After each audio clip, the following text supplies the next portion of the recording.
Good evening. The college is back from spring break, and we want to welcome you to Inside Government, a show put together by Community College for the spring 2019 semester. This is a show that's broadcast on Spectrum, Verizon Fios, the Auburn Regional Media Access, better known as ARMA, as well as Win 89.1, the college's radio station. I'm your host, Guy Cosentino. In recent months and weeks, the Auburn Police Department has faced a number of challenges. Among them are the need to recruit new members to the department after a series of retirements in the last couple of months. They have also seen a spike in overdoses of late. We've asked back into the studio Auburn Police Chief SHAWN BUTLER to talk about his hiring process, overdoses, as well as a number of other issues, including his recent graduation from the FBI National Academy. Welcome back and congratulations on your graduation. Thank you. So let's talk about retirements, or at least vacancies that you have. It's not unknown, but your department has had a slew of vacancies recently. We have. At the end of this month, we will have 9 vacancies that were budgeted for. And 9 since January 1st, or beyond that? Okay. Yeah, we do have 3 recruits that are going through the field training program right now. Hope to have them out on their own at least in the beginning of the summer, so that will definitely help. But we still have 9 vacancies. We'll have 9 vacancies to fill. And a department of how many? We are budgeted, it's authorized for 67 sworn officers. And at this stage, what do you have? Because you do have somebody who's out. We do have an officer that is overseas in Djibouti, Africa, serving with our armed services. We do have a long-term injury. We do have him back, light duty status, which is great. He's doing awesome. So those 2 officers, but that 9 are 9 holes we have to fill. That's not including those officers there. Okay, so really you're down from 67 to really closer to 55. Absolutely. And do you expect more in the coming months? We do have one that we know about. Like I said, at the end of April, a longtime captain will be retiring. But at this time, we don't have any more notifications, so I hope it holds. And does that increase your overtime costs? It absolutely does, yeah. So there is a savings. Obviously, we're not paying retirement benefits and salaries, but we have to fill. Well, the city is, though, not necessarily out of your budget, but into the retirement system. Right, but we're not, yeah. It doesn't come out of your line items. Correct. So how much are you going to be over at your tracking right now? We're going to be over, I can tell you that. So I don't have a firm number on that because, this time of year, there are not a lot of vacations allocated at the Leave this beautiful weather end of winter. But come summer months, right? That's obviously a popular time for vacations. Because you have a lot of younger officers. So for those who don't know, the normal retirement is you can retire after 20 years. Correct. At half pay. Correct. And and you have a lot of younger officers who can retire in their mid-40s. Absolutely. Guy, and I, myself being one, that's not, 20-year retirement, that was odd to actually leave at 20 years, but we're starting to see that as a growing trend. Well, because there can be offered other jobs, whether it's in the court system or at one of the casinos. Sure, that's definitely. Because they need security. Yep. So there are some of these, and I say mostly guys because they are mostly guys at this stage. Yep. They are leaving because they have they're going to start second careers. Absolutely. If not third careers. So I was eligible to retire several years ago. I would have been 42 years old, and that would have been 20 years of service. You're not thinking of leaving? I'm not. Okay. No. So, by the way, just on that idea of the 20-year retirement, because for some people it's tough to get that around there. Is it a good public policy?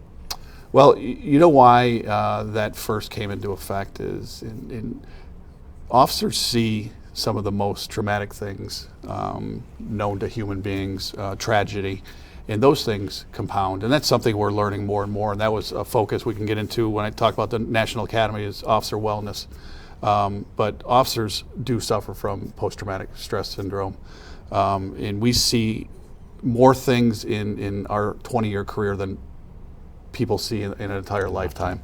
And those things add up and they compound, and there's a stress factor. So that's one of the reasons why a 20-year retirement is offered to police and fire is to alleviate or serve your 20 years and get out and try to normalize again, I guess is a term you can say. So it does compound, and it's very hard on your psyche. So if you had all 67, How many do you have on a given road patrol shift? So my minimum staffing per shift, per 8-hour shift, is 5 patrol officers and at least 1 supervisor. And are you hitting that now? We have to, yes, it's set by me, but it's filled with overtime. So if you had those back, you wouldn't be paying the overtime, but you'd still at least have 5. Because sometimes you have 6 cars out. In the summertime, we like to, if we have the manpower, to raise that number up to 6 so we can be more proactive and have additional patrols out. And your office does a lot of different things. Sure. So forget for just road patrol. Is this impacting your plan of work for other things that you want the department to do? Absolutely. Our mission is to re-engage immensely with our community, and those extra things are cut back. It doesn't allow us to not only from additional traffic control, but the additional things that we do is getting out, doing coffee with a cop, doing community policing type.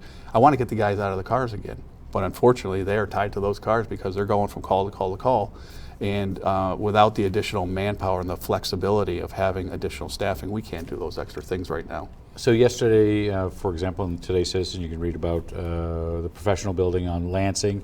You had a break-ins. Yep. How many offices were broken into? At this time, we think about 6. So how much? So that's 6. You were 6 separate office so within 6 that separate building. Crime scenes. Absolutely. So manpower commitment. Huge. What is that? So that building opened up to the public. So it's controlling the public. It's controlling all the people inside, so we can try to process each of those scenes separately. That's it's multiple detectives, it's evidence technicians, it's patrol officers that are staged there to control the scene. It takes up a lot, and that's just one incident. What are you thinking? What was it a burglary? Were people looking for it's money? definitely Were they looking for drugs? At this time, it's a burglary, and we believe the focus is most likely money, just money? Loose petty cash. Okay. So if you're going to hire a police officer, what's the process? Civil service. New York State is a civil service process, so the first step is to take a civil service entrance exam. And once you take that exam, you hopefully score well.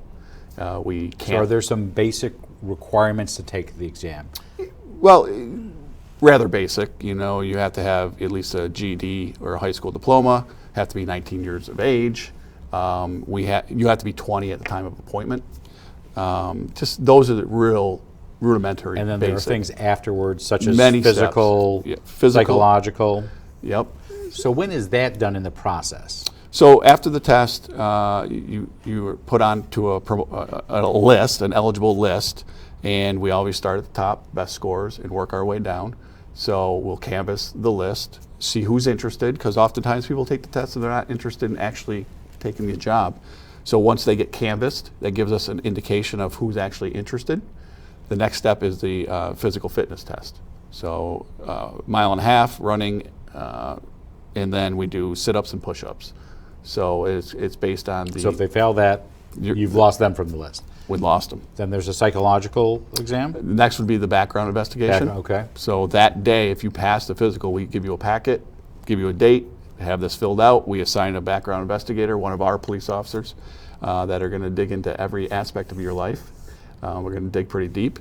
And then if after that, we'll do an interview, panel interview. And then we'll get into the psychological. Is the panel you and other officers? Yep. Okay. Psychological exam, which is actually sitting with a psychiatrist and going through your answers on the background. We'll also do a polygraph with a police officer that's certified to do those. We usually use Syracuse Police Department offers their services to us. If you can make it through all of that, then we do a medical, make sure you're physically fit and can do the job. So none of this, I say this because I want to go back to the original. Yeah. None of this can be done before they even take the exam? No. So it's all a process after. All a process. So your last exam was last September? Last February, 2018. Okay, so how many people did you have on the list at that point? 132 passed the test. Okay, and now you're down to how many? 0. I am interviewing the last person this So week. you literally have gone through because of a whole, somebody took a different job, somebody doesn't want the job. Failed the PT test, failed the background, yeah. A lot of different avenues to. And then, so now we got through the easy part. They still have to go to the academy, correct? Sure. Where do they go to the academy, and what's that process? So we have at least one that's going to this academy. It's going to be the Syracuse Police Regional Academy. It's up at the Syracuse Police Department. I'm hoping to send 2. After that, this list will be exhausted. That's about a 6-month process. Well, they'll go Monday through Friday, and they come home on the weekends. They don't stay there. Okay. They don't stay at the Syracuse Police Academy. And how many weeks is that? It's about 6 months. So 6 months, and then you have them ride with an officer. Through a field training program, which is another additional 14 to 16 weeks. So pretty much we're talking about 9 months to a year before you even get somebody who can be on the road alone. Yes. And so with that, are you at a point right now, well, let me go back to one other question. There used to be a requirement that there was a 2-year associate's degree. Do you still have that? We do not. That was removed probably about 10 years ago. Yeah, okay. With the idea of trying to broaden our ability to attract different types of people that education was not their forte. Right. Maybe they didn't go to college. State police still has that requirement. It really didn't pan out positive or negative for us. Okay. We still maintained about the same amount of applicants. And we've also, tried to, the last couple of years, get out into the community and try to dispel some of the misnomers about the civil service process and try to relax people about how to go about taking the test. So what's the the challenge? You mentioned the challenge of having somebody stay on the job for 20 years or more. Mm-hmm.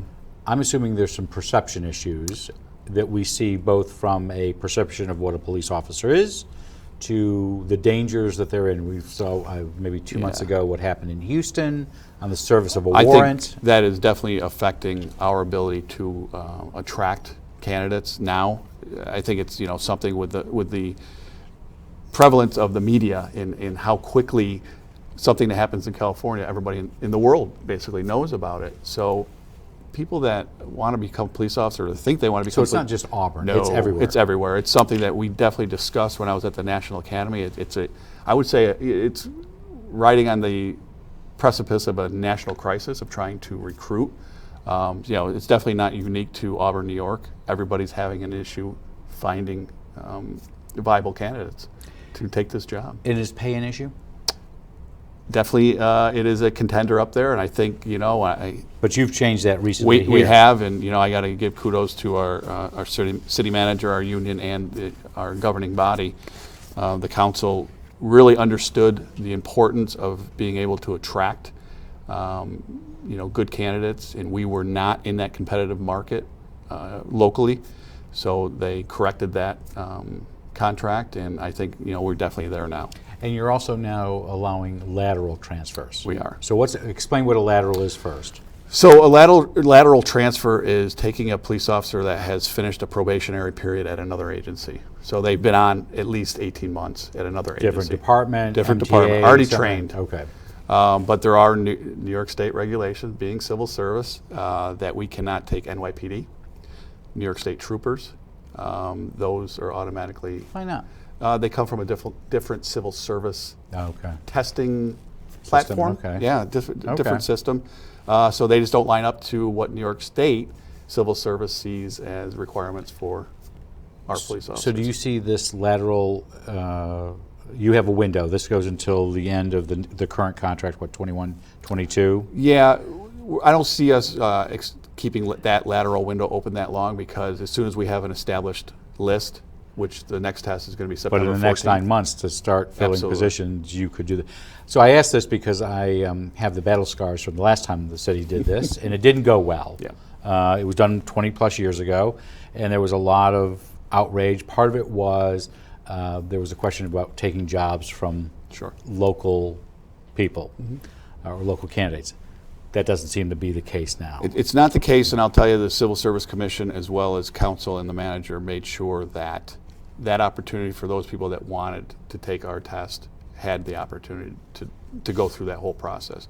And the manager was firm on making sure we exhausted our list before we went and asked to accept laterals. So now you're interviewing your last candidate. Will you be looking for laterals now? Because there's no new exam until September. Yeah. And by the time that exam is in September, I know it's the state of New York, and you're shocked and you're surprised. It's not graded locally. No. So how long does it take you to get? At least 3 months. So you're talking a year First from of the year, now, yep. and that's it then going through the year. So you're really looking at a window where it would be a year plus before you can get people. Absolutely. So you may use laterals in that time period. Correct. And I may lose more to retirement within that window as well. Which is a given. Absolutely. Because it's just, that's the way life works. People retire. Yeah. Are you finding other creative ways to try to get people? Well, I'll kind of give you a little clue onto what thinking outside the box is definitely something we really had to do. So we're trying to come up with a creative way to. I can't just email the Syracuse Police Department and say, hey, will you pass out our wanted flyer? Right. Doesn't work that way. So how do we? They'll do other wanted flyers Sure. for you, not that one. So how do we get out the message? Other Facebook, and you're only going to see it if you go to our Facebook and our. So we're going to put out billboards in Onondaga County, advertising that the Auburn Police Department is looking for laterals. Okay. Onondaga County has the largest pool of lateral possibilities that we're looking to attract. So that's a creative way to let people that are police officers in that area know that we're looking to accept lateral transfers. Is it going to work? I don't know. When do the billboards go up? April 15th. Okay. So. It's tax day. So let's shift gears a little bit. The other reason that you and I talked about why to have you on, you have seen in the last month, in a specific week, specifically, an increase in overdoses. 1 week you had 3. I had 2 more last night. Okay. So is that a spike from a general decline or flattening number?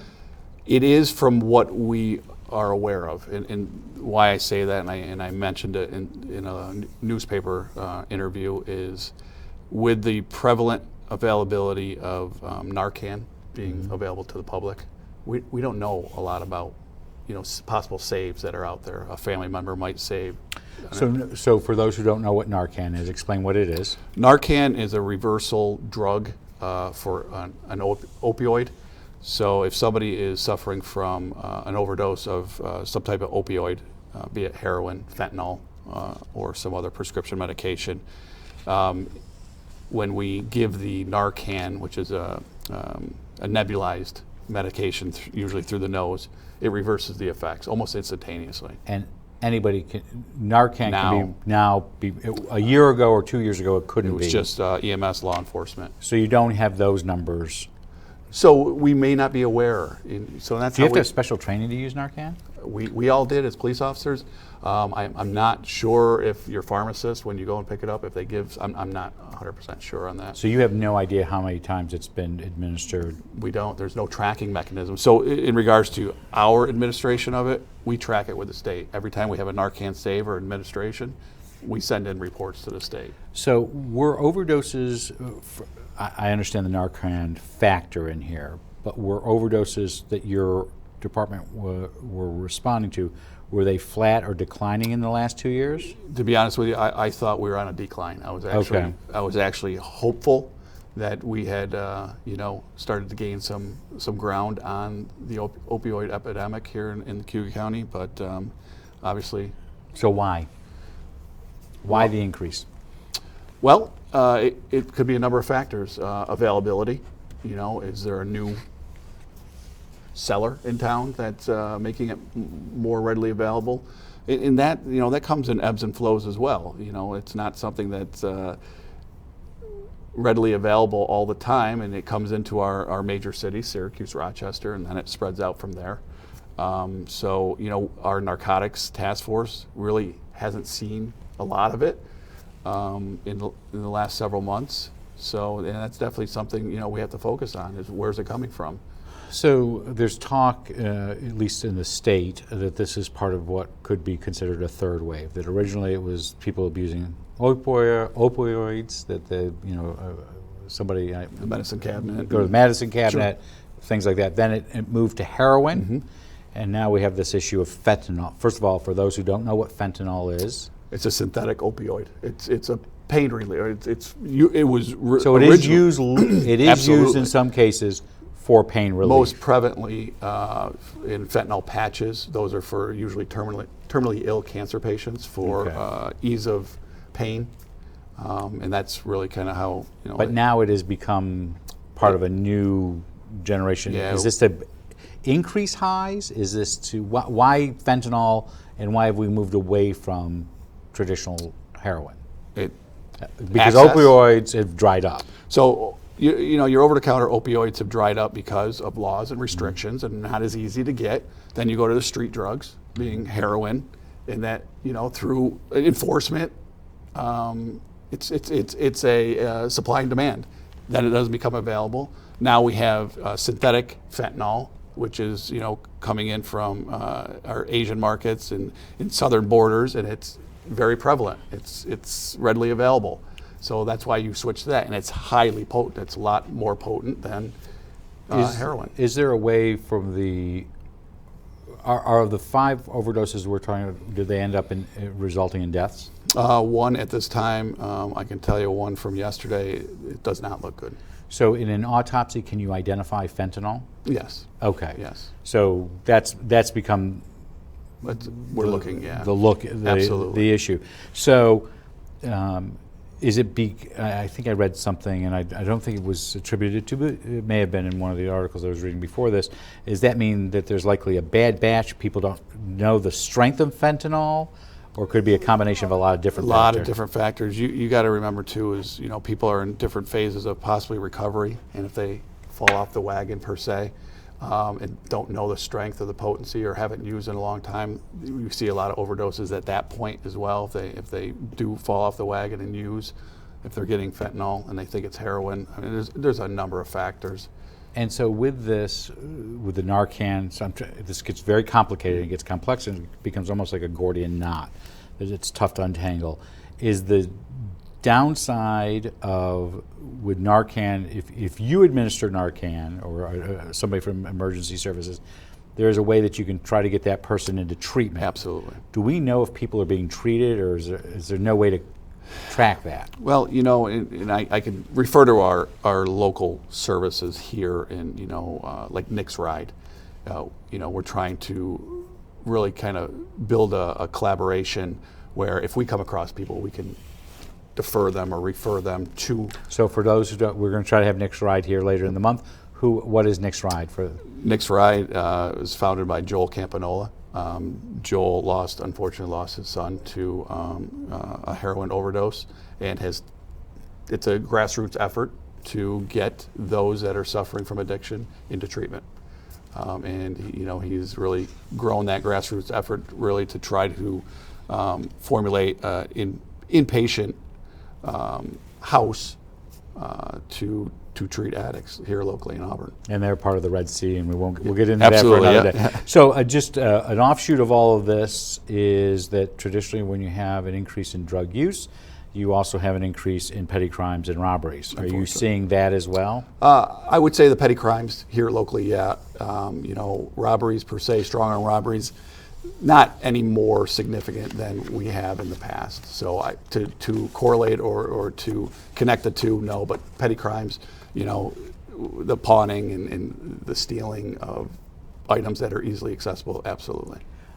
Shifting gears, I want to get to the FBI in just a second, but it looks like it is inevitable when or how is not clear that the state is going to legalize marijuana. Mm-hmm. Do you have a view of whether this is good or bad? There's law enforcement, you know, and it's still going to be federally illegal. So anything that's illegal, I have to, obviously, is my. So I don't see it as a positive. I do. Do you see it as a gateway drug? I do. Okay. And I know a lot have come out against that, but I do. I really do. I think it lowers your inhibitions to try other things. It's just, you know, it's start with alcohol, cigarettes, move to marijuana, and then, you know, what's next? What would you like to see the state, if they were going to look at something in comprehensive, because originally it was going to be part of the budget, and that becomes a governor's dominated process. Now it looks like it will be a much larger conversation. Well, you know, Guy, with the state is we get all these programs that then become unfunded, and then we have to deal with them locally to come up with services to treat the addiction, to treat, at least, you know, think of those things, plan it a little better. I don't know what the rush is. there's a lot of other states that we can learn their mishaps from. I think we definitely have to slow it down and really, if it's going to happen, which I truly believe it's going to happen, let's plan it a little better and make sure things are in place so we can account for all the, I guess, unforeseen issues that come along with the legalization. So where's the FBI Academy? Down in Quantico. It's on the Marine base Quantico. Okay.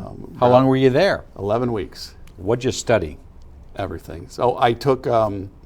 How'd you end up going to the academy in the first place? So years ago, when Chief Giannata was here, I started the process. That's how long ago it goes. And you have to have your department head nominate you, which he did. And my opportunity came when I was chief. Okay. So, so the process started that long ago, and by the time you got into the program, you were already chief. Yeah. So usually each state has allocations for a couple spots. So 50 states were represented in your class of 49. how many? 49 of how many? We had 249 graduate. We started with 251. And so what do you go through? What's the process? So the background. So they put you through a background, criminal background, a security clearance background. You have to be nominated. You have to write nomination letters about why you want to go. So why did you want to go? It's always been a goal. I think for professional development is number one, to see different aspects of how it's done in other parts. And this is worldwide, so we had 22 different countries that were also in my class as well. It's really wild to see different perspectives of policing all over the world. But more importantly, here from the United States, we all have the same issues. It's just learning from different perspectives on how to deal with those issues. And I think it really broadens your horizons. So 11 weeks full-time? 11 weeks full-time. So you came back for Thanksgiving? I did. You graduated in December? Yeah. What do you think that adds to, how does your training help this department? Well, I'll tell you, I came back with a list of 30 they items. most loved you on weekends. 30 items of things that I want to try, implement, engage, and unfortunately I have not. Well, because you have a shortage right now. I do. I really haven't been able to look at that list and really start to implement. Just different ways of doing business. Policing is an ever-evolving entity of how we serve our community, and we have to keep evolving. We can't become stagnant, and I don't want to become stagnant. When I become stagnant, it's time for me to step aside and let the next guy come in. Would you like other members of your Absolutely. department? So are you going through that process right now to look through? I Because am. 11 weeks is a long commitment. It is. And I did nominate the deputy chief, and he hopefully is looking to go January of 2020. Okay. And I'm assuming this is something the city picks up and they're supportive of. They would not have let you go Correct. for 11 weeks. So they pay my salary while I'm there, but the FBI itself, funds your housing and your food and all the extracurriculars in the training. Last thing, 30 seconds, 40 seconds. I know it was also unveiled this week that you're, not unveiled this week, but it was reported this week, you're also doing some public surveys. We are. How can somebody, what are you looking for? What So type of this info? is a follow-up to a 2017 survey we did, and that was in conjunction with Syracuse University, where when I first came in, we did an employee satisfaction as well as a community satisfaction survey. And it's just kind of to follow up and see, how are we doing? It's benchmarking, and where do we improve? Where do we have more work to do? Did 2017 result in some changes in the department? Sure did, absolutely. Such as? Community engagement. Okay. They want to see us out there more, and I wish we could do it even more. And so how can somebody from the public So go? city website, our Auburn Police website, Facebook, Twitter, it's out there. How long does it take to fill out? Less than 10 minutes. Okay. So it's You're starting to get responses? I have, as of last night, 590 completed surveys. So not bad. So all of 2017, the whole time, I had 700 about. So When will this continue to? Through the end of April. So we have a lot of time. All right. Well, we do want to thank Auburn Police Chief SHAWN BUTLER for giving us an update not only about hiring and what's going on with overdoses, but also talking about your work and your education at the academy. And I hope you'll come back on Absolutely. in a couple months. I know we had you on about a year ago with the SROs, your fellow SRO or your staff, so we'd love to have you back on. Absolutely, thank you. We'll be back in just a moment with Beyond the Front Page with Mary Riley, the park manager for the Old Erie Canal Heritage Park, to discuss that park. Next week we'll have our new Cuyahoga County Tourism Director, Karen Kuhl, as well as the Cuyahoga Museum's new Executive Director, Kristen Wise. Dana BUTLER will also be on to talk about her new endeavor of the Public Square, and we hope to bring you in the next couple of weeks Senators Robert Antonacci and Pamela Helming. Now that the New York State budget is passed, we hope to bring in Congressman John Cacco, but we do finish off the semester with Auburn School Superintendent Jeff Parazola and Business Manager Lisa Green on the proposed Auburn school budget, and City Manager Jeff Dygert and City Comptroller Rachel Jacobs to talk about the 2019-2020 proposed budget for the city, as well as finalizing our last show with the candidates for the Auburn School Board. Before we go, though, we would like to let you know that you can send us your questions and thoughts for future guests to Inside Government or Beyond the Front Page. You can send them to cozguytho@aol.com or Inside Government, 141 Dunning Avenue, Auburn, New York, 13021. I'm Guy Cosentino for Cuyahoga Community College. We want to thank you for watching. We hope you stick around a few minutes for Beyond the Front Page. But otherwise, good night and have a great tomorrow.